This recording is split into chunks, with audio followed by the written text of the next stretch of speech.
আসসালামু আলাইকুম। এই ভিডিওটা সবাই শেষ পর্যন্ত দেখো, তারপরে আমি কিছু বলছি। ये लड़की के पिता हैं, यू भाई है छोटा। इसके मुंह से सुनो, सिर्फ उम्र कितनी है? 14 तेरी उम्र कितनी है? 12 साल की उम्र में लड़का क्या झेल रहा है, तुम इसके मुंह से सुनो। आगे आगे आगे सुनवा, बोल भाई क्या हुआ है? 4 लड़के हैं स्कूल में आके मेरे को कहते हैं कि मेरा साला पूरी क्लास में आके कहता है मुझे बंदूक और वो दिखाया था चक्कू। लड़कों ने हाँ। 4 लड़कों ने इसे बंदूक और चक्कू दिखा के इससे बोला है इसकी बहन को लेकर कि हम तेरे जीजा हैं, हमें तेरी बहन अच्छी लगती है, यही बात है। रास्ते में छेड़ते हैं, सब कुछ करते हैं। ठीक है, नाम बता चारों के। सुमित है, एक का नाम देव है, एक का नाम मोहित है और एक का पता नहीं। एक का पता नहीं है, सुमित है, देवर मोहित है।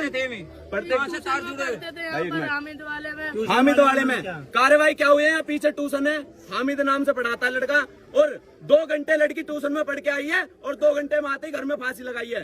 कार्रवाई होनी चाहिए। ठीक है जी, हमें कार्रवाई चाहिए। लड़के पकड़े गए थे, 3 पकड़े दिए पकड़े गए, वो छोड़ दिए। लड़की अपने घर है, अभी चिता में आग नहीं लगी है, लड़कों को आजाद कर दिया। যদি এখানে কোনো মুসলিম ছেলের নাম আসতো তাহলে অনেক বড় সমস্যা দাঁড়িয়ে যায়, কারণ এরা মুসলিমকে টার্গেট করে। ভিডিওটি ভালো লেগে থাকলে একটি লাইক দিয়ে পেজটাকে ফলো করবেন আর ভিডিওটাকে বেশি বেশি শেয়ার করবেন।